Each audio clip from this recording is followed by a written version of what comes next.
à tous et bienvenue dans la seconde partie de Voyage en Californie. Vous êtes toujours sur la chaîne de Un mec lambda et nous allons continuer ce podcast sur le voyage en Californie. Au niveau du climat, il était vraiment très doux et chaud. L'hiver, on descendait pas en dessous des 15, voire 15-18, hein, pas plus, pas en dessous. Et, euh, et c'était vraiment très agréable, quoi. C'était vraiment une sensation de vacances, quoi. Donc après, je suis allé aussi à Los Angeles plusieurs fois. Et c'est vraiment la même chose que San Diego, hein, au niveau agencement, au niveau consommation, culture.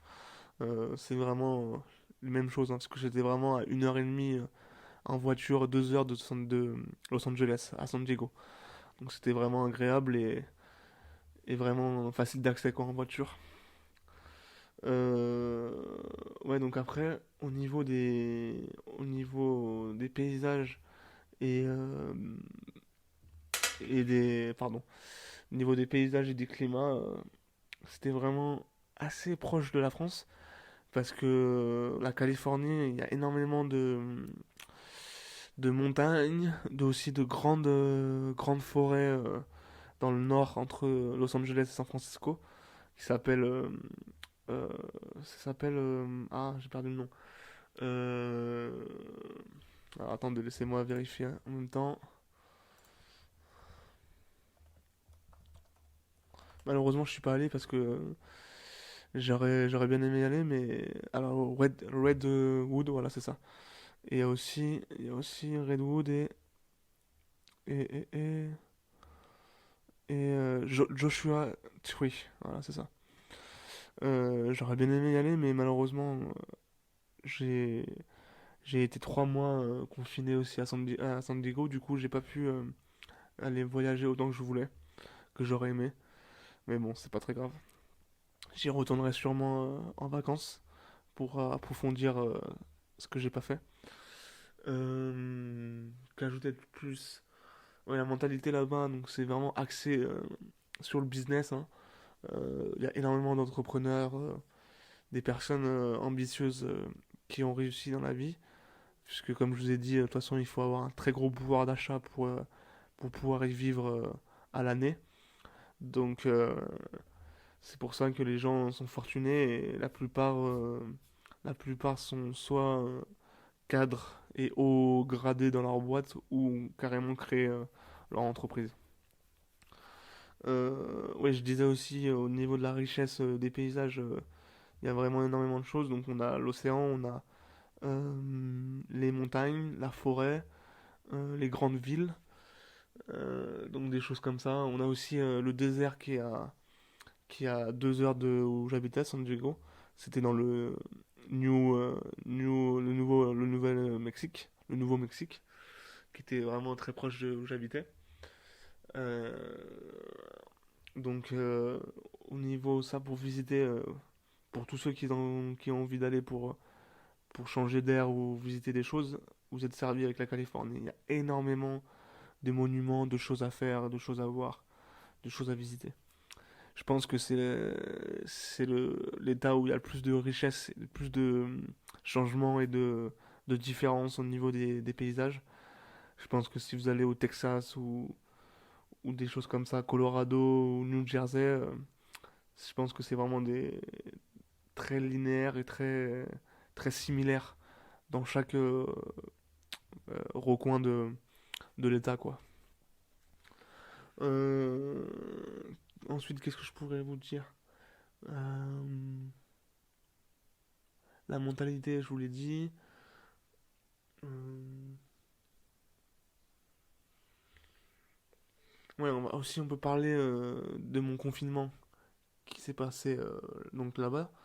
Donc les États-Unis et surtout la Californie, hein, parce que chaque État est responsable des réglementations sanitaires et politiques. Donc le gouverneur pardon, de l'État de Californie, qui est, euh, attendez, je vérifie, Gavin Newsom.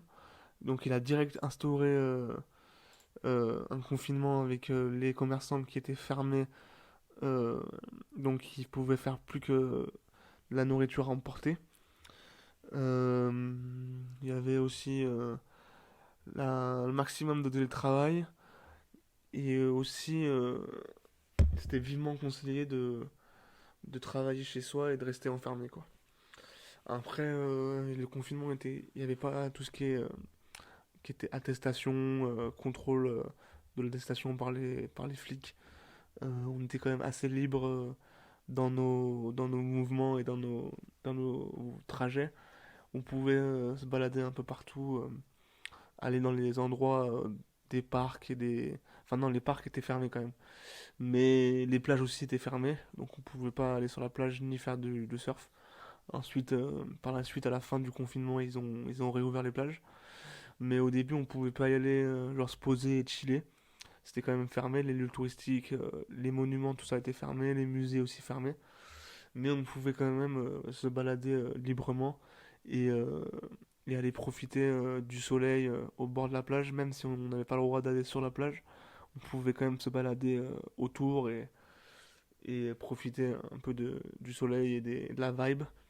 Après aussi là-bas, les dispensaries de marijuana, de cannabis, étaient, étaient ouverts toujours, toujours H24. Hein, même en crise sanitaire, ça bouge pas. Hein, c'était considéré comme un bien de première nécessité. Donc vous imaginez, la plupart des gens qui fumaient ont dû beaucoup plus fumer. Et moi aussi, par la même occasion, j'ai beaucoup plus fumé, quoi.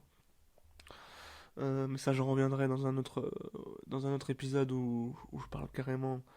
J'en vous dis pas plus, mais où on en parlera clairement et carrément que là, sur ce sujet-là. Euh, voilà, donc le confinement, ça a vraiment ralenti l'économie. Ça s'est fait vraiment ressentir aussi au niveau des SDF qui vivaient un peu, qui étaient un peu dépendants euh, des, des gens qui leur laissaient un peu d'argent pour vivre. Et comme beaucoup de personnes sortaient beaucoup moins, les SDF ont dû vraiment subir des conséquences. Et je parle même pas pour aussi pour les étudiants, les personnes qui avaient un job très précaire, qui l'ont perdu à cause du confinement. Malheureusement, c'est des choses qui sont arrivées, mais partout dans le monde, pas seulement où j'habitais. Euh, donc voilà, si vous voulez partir aux États-Unis sur le long terme, prévoyez vraiment énormément d'argent, hein, puisque je vous dis déjà 1200, 1300 pour le loyer, pour un simple studio en centre-ville, c'est 1300 euros. 1300 dollars, pardon. Donc ça fait, comme l'euro est un peu plus cher que le dollar, ça va faire 1150, 1100 euros, quoi. Euh, voilà. Qu'est-ce que je voulais dire d'autre oui, la vie là-bas est très chère, comme j'ai dit. Moi, je suis parti, j'avais 25K de dépenses possibles, sans compter le loyer, sans compter l'école que j'ai payée. Donc j'étais vraiment plutôt confortable, on va dire. Même si à la fin il me restait pas grand-chose, parce que si vous voulez partir un peu voyager tout au long de la Californie, à travers la Californie, il vous faut quand même pas mal d'argent, quoi. Mais si vous avez les moyens, c'est une expérience que je recommanderais à 100%, quoi. C'était vraiment, j'ai vécu vraiment ma meilleure vie. Pour moi, ça a été vraiment des vacances, de la vacance du début jusqu'à la fin, même si j'avais cours la journée, enfin que le matin, quoi. J'étais vraiment tranquille. Après, donc maintenant au niveau personnel, qu'est-ce que ça m'a apporté? Vraiment être autonome de A à Z, 100% se débrouiller tout seul. Euh, donc, c'est-à-dire faire les corvées ménagères, faire sa propre nourriture. Même si là-bas j'ai pris quelques kilos parce que je faisais pas attention. Enfin, après, je les ai perdus parce que je me suis remis au sport. Mais au début, quand je suis arrivé les 2-3 premiers mois, je mangeais que de la junk food, hein, parce que Parce que voilà, je suis un gourmand et j'aime ça malheureusement. Mais, euh, mais je me suis vite calmé après et maintenant, à l'heure actuelle, je fais beaucoup plus attention et je fais du sport donc ça va un peu mieux, mais bon, j'avais pris beaucoup de poids. Euh, Ça, c'est autre chose. Oui, donc après, au niveau humainement, expérience incroyable où j'ai rencontré des cultures différentes, mais du monde entier, quoi. Comme je disais, c'était une école internationale. Donc il y avait vraiment des personnalités et des cultures différentes. Donc j'ai vraiment appris sur moi-même. Euh, Au niveau du social skill, comme ils disent, social skill, excusez-moi pour l'accent, j'ai vraiment un accent éclaté. Donc ça changera pas. Même si maintenant je suis plutôt à l'aise en anglais, j'ai vraiment un accent éclaté. Donc ça m'a développé donc mes compétences sociales. Mon anglais aussi, bah, c'était le principal but de partir aux États-Unis, c'est d'apprendre l'anglais. L'anglais, donc j'ai vraiment énormément appris. Quand je suis arrivé là-bas, je comprenais rien du tout parce qu'ils parlaient très vite. Et les Américains, ils ont la flemme, ils font des abréviations, énormément d'abréviations, genre I'm gonna, let me, genre ils abrègent de ouf quoi. Ils ont la flemme de parler, ils parlent très vite, ils abrègent. Donc au début c'était vraiment très très compliqué de les comprendre. Mais par la suite c'est allé plutôt facilement et tu t'habitues hein, quand t'es entouré que de ricains tout au long de la journée, que ce soit au niveau de la télé ou au niveau de ton entourage, les profs, les personnes que tu côtoies. Quand tu parles anglais et que tu l'écoutes l'anglais, ça va très vite, hein, tu apprends très vite. Voilà, après, malheureusement, là, comme ça fait déjà pratiquement un an que je suis rentré, j'ai vraiment perdu de mon niveau parce que j'ai pas pratiqué assez régulièrement. Et du coup au niveau compréhension orale, j'ai perdu quand même beaucoup. Après, au niveau compréhension écrite, ça va, ça n'a pas trop bougé.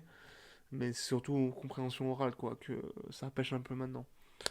Donc faites pas la même erreur que moi si vous partez à l'étranger bosser à fond là-bas, mais surtout c'est après pour garder ce niveau-là et même progresser encore plus, il faut s'entraîner chaque jour et, euh, et faire ses séances chaque jour, quoi.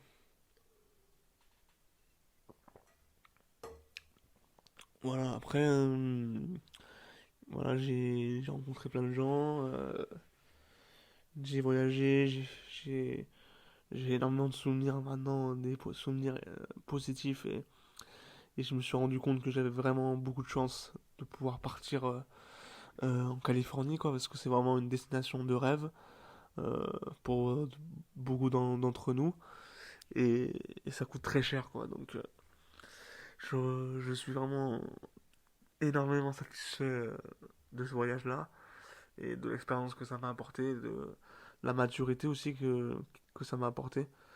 Et, euh, et grâce à ça, j'ai beaucoup plus osé aussi aborder les gens, rencontrer de nouvelles personnes. Oser, j'avais aussi beaucoup plus confiance en moi.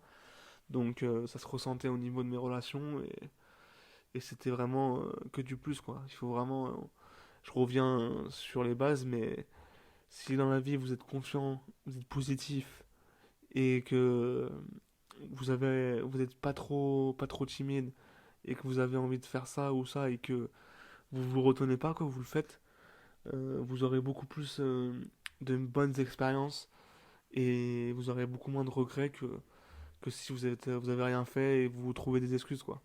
C'est comme tout.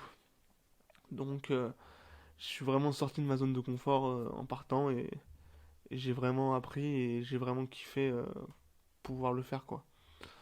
Donc donc voilà, n'hésitez pas si vous voulez partir en Californie, faites-le et kiffez votre vie quoi. Appréciez votre vie. Sur ce, c'était un mec lambda pour l'épisode sur la Californie. Je pense que je le ferai en deux parties. Il y aura la première partie, les 15 premières minutes, et la deuxième partie sera celle-là. Voilà, merci pour tout. On se retrouve bientôt pour un prochain podcast. C'était un mec lambda. Tchuss!